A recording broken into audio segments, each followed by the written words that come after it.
Iya, memang banyak orang yang bilang Fasilkom itu banyak wibu ya. Tapi sedangkan kalau TikTok banyak banget videonya nggak buffer-buffer.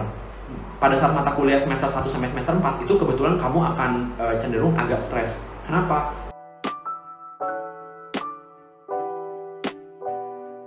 Halo teman-teman semua, nama saya Jonathan Gilbert Lisyanto, mahasiswa Sistem Informasi Fasilkom UI 2018. Dan pada waktu itu aku masuk ke Universitas Indonesia lewat jalur reguler atau jalur SBMPTN.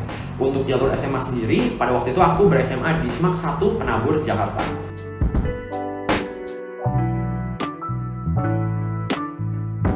Latar belakang aku milih jurusan Sistem Informasi adalah karena pada saat aku SMA, itu teknologi lagi berkembang dengan sangat pesat. Waktu aku SMA, pada tahun 2017-2018, aku ikut kompetisi yang namanya Google Code In, atau kompetisi yang dibikin oleh Google untuk anak-anak SMA di seluruh dunia untuk masuk ke dalam dunia teknologi sedari mereka SMA. Kebetulan waktu itu aku ikut dan menjadi beberapa orang yang berkontribut ke beberapa organisasi open source di dunia. That's why dari situ aku mulai tertarik ke dalam dunia teknologi. Terlebih dari itu, pada tahun 2017-2018, perkembangan teknologi di Indonesia lagi kenceng banget tuh. Banyak banget organisasi-organisasi startup maupun international companies yang mulai masuk ke Indonesia dan mulai menebarkan impact-impact tertentu melalui teknologi. That's why dari sana aku tahu bahwa untuk 5-10 tahun ke depan, aku pengen berkecimpung, masuk dan membuat impact di dunia teknologi. Seperti itu.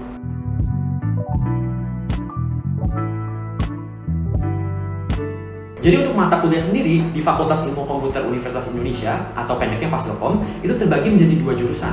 Yang pertama adalah jurusan Sistem Informasi, yang kedua adalah jurusan Ilmu Komputer. Sistem Informasi bisa kita bilang merupakan hybrid daripada Computer Science atau ilmu komputer dengan bisnis dan manajemen. Sedangkan ilmu komputer merupakan program studi yang sangat murni membahas tentang ilmu komputer yang berhubungan dengan teknologi dan lain-lain.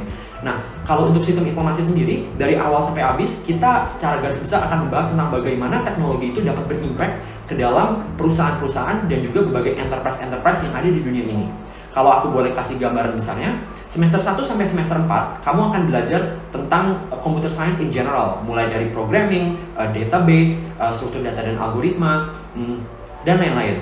Setelah itu, mulai dari semester 4, semester 5 ke atas, kalian akan mulai terfokus ke dalam sistem informasi itu sendiri. Kalian akan mulai belajar tentang yang namanya manajemen perusahaan, kalian akan belajar yang namanya IT governance, kalian akan belajar tentang mata kuliah-mata kuliah yang berhubungan dengan bagaimana kalian menjadi seorang atasan dalam sebuah perusahaan, bagaimana kalian memanfaatkan resources dengan baik. Kalian akan belajar itu di Fakultas Ilmu Komputer jurusan Sistem Informasi, yang mana nanti semester 6 akan ada mata kuliah utama atau kita bilang capstone project yang namanya itu adalah propensi atau proyek pengembangan sistem informasi, di mana mahasiswa Fakultas Ilmu Komputer jurusan Sistem Informasi akan dipasangkan dengan perusahaan-perusahaan real yang dimana kita cari sendiri untuk kemudian memberikan sebuah solusi sistem yang real untuk mereka.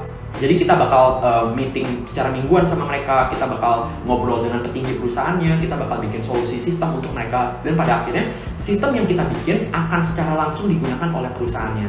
That's why selain kita belajar nih teorinya di Fakultas Ilmu Komputer, kita belajar juga tentang praktek dan juga langsung terjun ke lapangan, seperti itu. Pada saat mata kuliah semester 1 sampai semester 4 itu kebetulan kamu akan cenderung agak stres. Kenapa? Karena kalau kamu belum pernah coding sebelumnya, kamu masuk ke Fasilkom, kamu bakal ketemu banyak banget hal yang baru.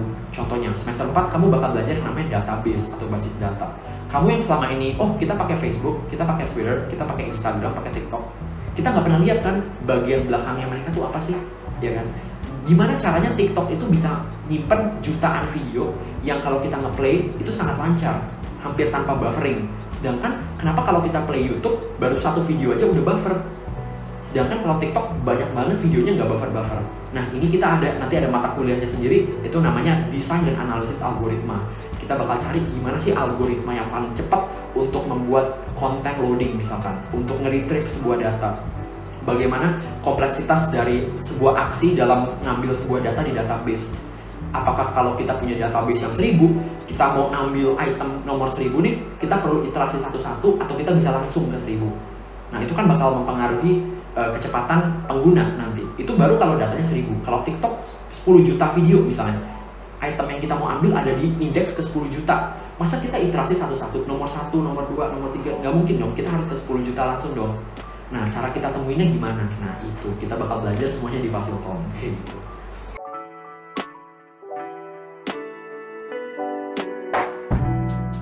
Perbedaan utama daripada program studi ilmu komputer dan sistem informasi ada di interdisciplinary-nya. Apa sih interdisciplinary? Jadi berbagai mata kuliah atau pendalaman yang kamu belajarin di fakultas ilmu komputer. Contohnya, kalau kamu masuk ke dalam program studi ilmu komputer, kamu akan cenderung belajar ke mata kuliah yang lebih menonjolkan teknikal, sisi teknikal. Contohnya, kamu bakal mendalami machine learning, artificial intelligence. Kamu bakal belajar tentang yang namanya pengolahan citra atau image processing. Kalau kalian pernah lihat gambar-gambar yang buram, ya kan, gambar-gambar yang CCTV, terus nanti bisa di-enhance sama scientist, bisa kualitasnya jadi lebih bagus, itu dipelajari di ilmu komputer. Sedangkan kalau sistem informasi, kamu akan belajar tentang bagaimana menginkorporasikan atau mempraktekkan skill-skill computer science atau skill-skill teknologi komputer ke dalam dunia bisnis yang real. Contohnya, kamu akan belajar tentang manajemen korporasi, bagaimana kamu memanajemen sebuah proyek, kamu juga bakal belajar bagaimana cara memanage sebuah timeline daripada sebuah proyek, bagaimana kamu bisa memimpin sebuah kelompok, bagaimana akuntansi menggunakan teknologi, kamu akan belajar bagaimana mengelola sistem yang baik, dan lain-lain. Jadi secara garis besar, mungkin seperti itu. Nah, apakah teman-teman yang dari nol nih, nggak punya basic, bisa nggak sih masuk ke dalam fakultas ilmu komputer dan bikin impact yang besar di sana? Jawaban simpelnya adalah bisa. Kenapa? Karena di fakultas ilmu komputer itu banyak banget teman-teman yang sama kayak teman-teman, start from zero juga. Dan juga di Fasilkom juga ada berbagai komunitas atau perkumpulan-perkumpulan mahasiswa yang secara gampang akan membantu teman-teman semua untuk transisi ke pelajaran-pelajaran yang lebih teknikal. Contohnya, pada saat teman-teman nanti masuk ke dalam Fasilkom, kalian bakal ada sebuah grup yang namanya DDP 0. Apa itu DDP 0?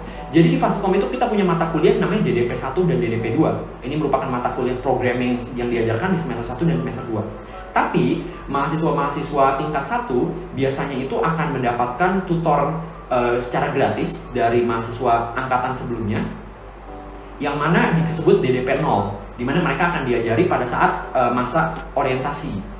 Dan ini akan membantu teman-teman untuk memiliki transisi yang lebih mudah dan juga lebih gampang untuk transisi ke DDP 1 dan juga DDP 2. Jadi kalau teman-teman masih belum punya basic atau belum punya fundamental programming yang kuat, nggak apa-apa, silahkan join Fasilkom karena banyak banget kesempatan teman-teman untuk berkiprah dan membuat impact dari nol di sini. Seperti itu.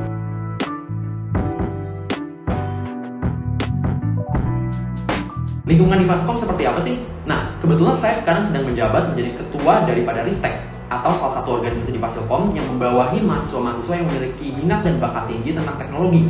Kami membuat berbagai macam produk digital yang mungkin teman-teman sudah pernah pakai, seperti Susun Jadwal, produk nomor 1 di Universitas Indonesia. Dan kami juga ikut lomba-lomba yang internasional seperti Shopee Code League, Google Kickstart, ICPC, dan lain-lain. Nah, lingkungan di Fasilkom itu merupakan sebuah lingkungan yang sangat dinamis serta sangat beragam. Kenapa saya bisa disebut seperti itu? Karena kita coba ambil Ristek. Teman-teman mungkin banyak yang tahu Ristek sebagai sebuah organisasi yang sangat ilmu komputer, sangat ngoding, sangat sangat teknikal. Tapi kenyataannya, kalau kita lihat based on data, mahasiswa yang tergabung dalam Ristek itu memiliki rasio 1:1 antara ilmu komputer dan sistem informasi. Jadi di Fasilkom sekarang semua orang, apapun program studi kamu, memiliki kesempatan yang sama untuk membuat impact di Fasilkom. Terlebih dari itu, di Fasilkom, terutama di Ristek, juga banyak sekali mahasiswa-mahasiswa yang berasal dari daerah-daerah di Indonesia. Contohnya, kita punya orang dari Medan, dari Padang, dari Tanjung Pinang, dari Sumatera Selatan, dari Jawa, Bandung, dan berbagai daerah di Indonesia, termasuk dari luar negeri juga. Nah, maka dari itu, teman-teman jangan ragu untuk masuk ke Fasilkom. Kenapa? Karena selain teman-teman bakal memiliki kesempatan untuk berkoneksi di sini dengan berbagai macam orang dari seluruh dunia, teman-teman juga bakal memiliki kesempatan untuk mencerminkan siapa teman-teman sebenarnya di Fasilkom ini, menginkorporasikan personality dan kepribadian kalian ke dalam setiap produk dan juga setiap code atau setiap kontribusi yang kalian buat. Nah, jadi organisasi-organisasi yang ada di Fasilkom atau kesempatan-kesempatan di Fasilkom itu ada apa aja sih selain kamu bisa belajar di kelas? Jadi sebenarnya ada banyak banget yang kamu bisa temui di Fasilkom. Yang pertama adalah organisasi-organisasi atau perkumpulan-perkumpulan mahasiswa yang skopnya satu UI. Contohnya adalah ISEC, ya kan? Aku waktu itu tahun 2018 aku masuk ke dalam ISEC dan join di salah satu program di sana. Ada juga kamu bisa join yang satu UI seperti contohnya klub-klub mahasiswa yang lain seperti olahraga dan lain-lain. Kalau untuk Fasilkomnya sendiri, kamu bisa join berbagai student association yang ada di Fasilkom. Contohnya adalah kamu bisa join BEM seperti biasa, kamu juga bisa join yang namanya Confest. Apa itu Confest? Jadi Confest itu merupakan acara IT tahunan terbesar di Indonesia yang diselenggarakan oleh mahasiswa. Jadi ini merupakan sebuah acara yang sangat tepat bagi teman-teman yang suka banget nih bikin-bikin acara, connect-connect ke perusahaan-perusahaan, bikin-bikin event dan lain-lain. Ini merupakan acara-acara yang sangat besar. Tiap tahun itu bekerjasama dengan perusahaan-perusahaan multinasional dan juga startup-startup unicorn di Indonesia gitu. Atau juga bisa teman-teman join Ristek yang kebetulan sekarang aku pimpin.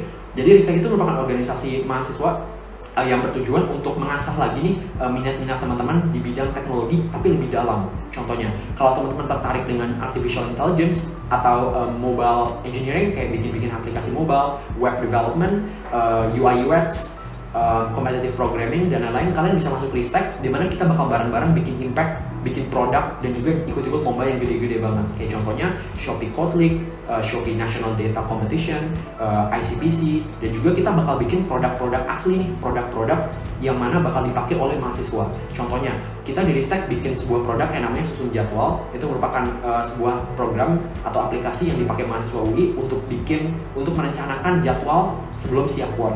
Ini dipakai hampir 500 juta atau 500.000 orang setiap tahunnya. Dan juga kita bikin sebuah aplikasi yang namanya PMB, di mana kita menggunakan machine learning dan juga web engineering untuk membuat sebuah social super app untuk maba-maba atau freshman dari Fakultas Ilmu Komputer sendiri. Jadi teman-teman yang nanti masuk Fasilkom bakal pakai sebuah website PMB yang kita bikin. Di sana teman-teman bakal lihat gimana sih caranya mahasiswa-mahasiswa itu bisa bikin teknologi yang bisa ngebantu secara real. Selain itu bakal banyak banget opportunity teman-teman lagi di Fasilkom, bisa jadi ASDOS, teman-teman bisa ikut yang namanya DPM, teman-teman bisa ikut yang namanya sistem, itu kayak Ristek tapi buat yang sistem informasi.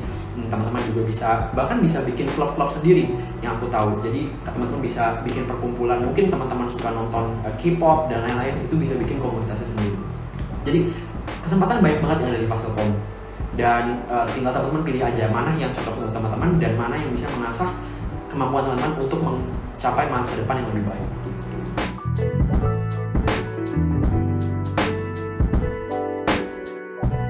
Ya, memang banyak orang yang bilang Fasilkom itu banyak wibu ya. Tapi kalau dari aku sendiri secara pribadi, aku take that as a compliment. Kenapa? Itu membuktikan bahwa secara culture Fasilkom ini beragam. Kalau kita lihat secara demografi, bukan cuma wibu kok di Fasilkom. Orang-orang yang suka K-pop juga banyak. Orang-orang yang suka nonton drama Spanyol, drama Thailand juga banyak. Orang-orang yang suka Bollywood juga banyak. Orang-orang yang suka nonton drama-drama Spanyol, La Casa de Papel, dan lain-lain, banyak juga kok. Ini membuktikan bahwa Fasilkom itu memang beragam. Kita memiliki banyak orang dari Indonesia, dari berbagai macam daerah yang memang memiliki kesamaan yang satu, yaitu membuat teknologi yang baik di Indonesia.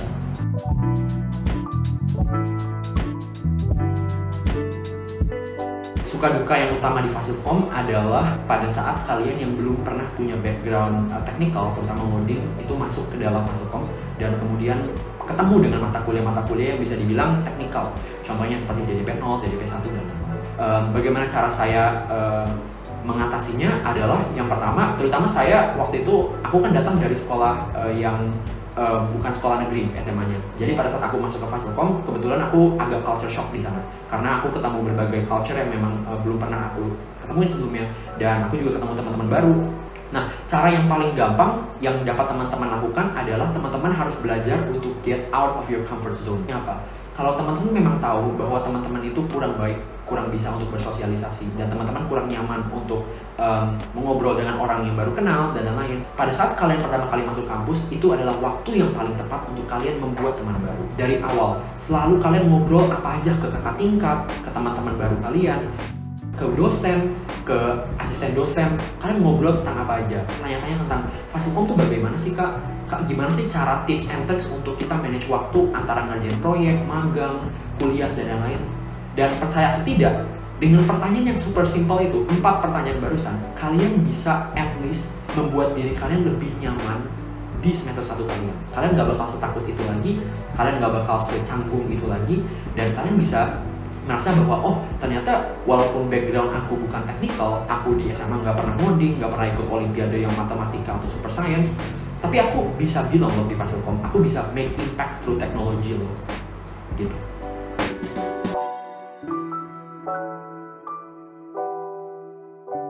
Oke, dosen Fasilkom sendiri sangat beragam. Kalau teman-teman tahu, pada saat kita orientasi di Universitas Indonesia, kita kan masuk ke Balairung. Di sana kan ada nyanyi Genderang UI ya, teman-teman 2020 mungkin nggak bisa relate. Tapi kalau teman-teman 2019 juga nggak bisa ya, 2019 bisa, 2019, 2018 dan lain-lain dan sebelumnya, teman-teman pasti ingat ada acara di mana dosen itu bareng Pak Dibio dan lain-lain main band. Itu namanya, kalau aku nggak salah ingat ya, namanya itu The Professors. Kebetulan salah satu dosen Fasilkom itu tergabung ke dalam The Professors ini. Dia main keyboard setahu aku, atau main alat musik dia. Nah, jadi yang menarik daripada Fasilkom ini adalah walaupun memang banyak orang yang mikir bahwa dosen-dosennya killer, tapi memang beliau-beliau ini, para dosen ini merupakan dosen-dosen yang memang sangat capable. Banyak banget dosen-dosen Fasilkom itu yang merupakan lulusan S2 luar negeri, S3 luar negeri, sudah join perusahaan-perusahaan besar, sudah pernah membuat proyek-proyek besar. Bahkan kalau teman-teman tahu, Siak NG, salah satu dosen Fasilkom itu merupakan project manager daripada Siak NG. Jadi pada saat teman-teman nanti belajar mata kuliah diajar dia itu bakalan cerita tentang teman-teman tentang bagaimana dia itu memanage proyek Siak NG. Kenapa dia pilih database ini, kenapa dia memutuskan untuk outsource programmer, kenapa dia memutuskan bahwa Siak NG itu harus struktur arsitekturnya harus seperti ini. Beliau bakal ceritakan tentang teman-teman. Jadi bukan cuma killer, tapi ketahuilah bahwa dosen-dosen Fasilkom itu memiliki intention yang sangat baik. Mereka pengen sebarin dan ngasih tahu ke teman-teman apa sih pelajaran-pelajaran dan juga knowledge-knowledge yang sangat berharga yang beliau sudah dapatkan pada saat beliau waktu itu bekerja atau turun lapangan kepada kalian generasi muda. Seperti itu. Fun fact, salah satu dosen Fasilkom, fun fact ya, tentang dosen Fasilkom, salah satu dosen Fasilkom adalah orang pertama yang membawa internet ke Indonesia. Kalau teman-teman sekarang pakai internet nih, ada yang namanya provider internet ya, banyak banget kan sekarang. Nah, itu kalau tidak ada beliau, semua provider itu nggak bakal ada. Karena beliaulah yang pertama membawa konsep internet itu ke Indonesia. Dan beliau itu, aku juga pernah diajar sama beliau, namanya Pak Rahmat. Itu merupakan orang yang sangat humble banget. Dan pada saat kalau beliau ngomong ke kita, itu kamu bakal ngerasa kalau ini orang nih wawasannya gede banget. Dan itu bakal salah satu experience yang gak pernah aku lupakan sih pas belajar di Fasilkom, seperti itu.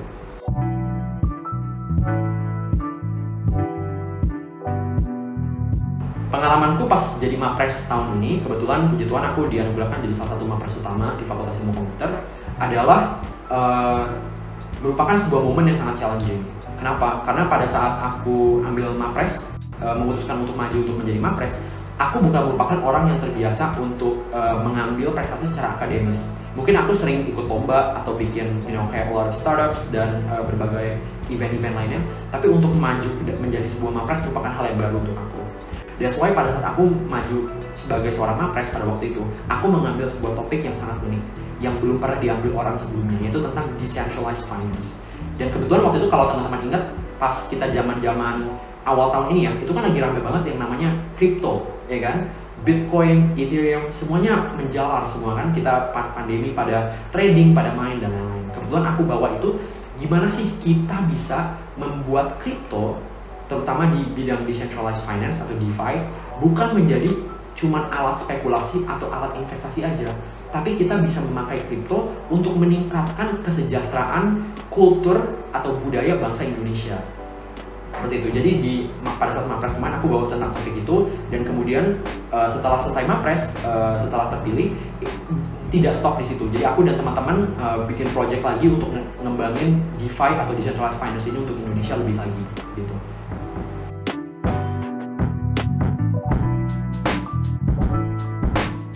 Oke, untuk prospek kerja daripada Fasilkom sendiri, terutama di sistem informasi dan ilmu komputer, itu sangat banyak.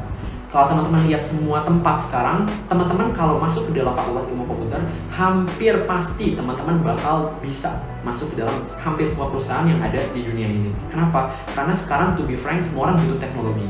Nggak ada perusahaan yang nggak butuh teknologi. Kalau untuk secara spesifik, sistem informasi dan ilmu komputer, kalau ilmu komputer, teman-teman bakal expect karena teman-teman belajar mengenai lebih teknikal ya, lebih dalam tentang machine learning, artificial intelligence, teman-teman belajar juga tentang computer science yang lebih teknikal, teman-teman bakal mungkin yang secara umum bakal kerja sebagai software engineer, IT architect, backend engineer, frontend engineer, mobile engineer, iOS engineer, dan lain-lain. Pokoknya kebetulan yang hampir semua yang berhubungan dengan teknik, secara teknis. Kalau untuk sistem informasi, teman-teman mungkin akan kebanyakan menjadi project manager, IT consultant, system analyst, business development juga bisa. Teman-teman juga bisa jadi UI UX designer atau researcher. Teman-teman bisa juga jadi project manager. Banyak banget perusahaan role-role yang teman-teman bisa jadi setelah lulus Fasilkom. Tapi yang unik daripada Fasilkom adalah stigma Ilkom itu lebih teknis daripada SI sekarang sudah mulai blur. Kenapa? Sekarang yang saya amati pribadi, banyak banget anak SI yang mulai masuk ke kerja sebagai software engineer, kerjaan Ilkom, dan juga anak Ilkom mulai kerja di bagian SI seperti project manager. Kalau di Fasilkom sendiri, banyak banget yang seperti itu. Contohnya, banyak teman-temanku yang SI sistem informasi, tapi sekarang lagi magang sebagai software engineer, yang notabene itu merupakan pekerjaan atau ranah-ranah yang diajarkan di program studi ilmu komputer. Jadi menurut aku, kalau sekarang itu hampir nggak ada batas. Siapapun ingin bekerja di teknologi, pasti bisa.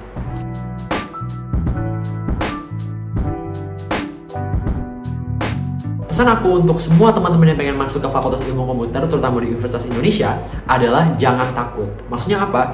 Teknologi itu merupakan sebuah field yang sangat luas. Tidak semua merupakan orang-orang yang ngoding atau yang butuh kemampuan teknikal. Kita punya ruang untuk teman-teman yang suka gambar misalnya, teman-teman yang suka public speaking, teman-teman yang suka membuat bisnis, atau bahkan teman-teman yang suka membuat video, ya kan? Semua dari teman-teman ini dapat memiliki impact teman-teman masing-masing sendiri di dunia teknologi, terutama di Fakultas Ilmu Komputer.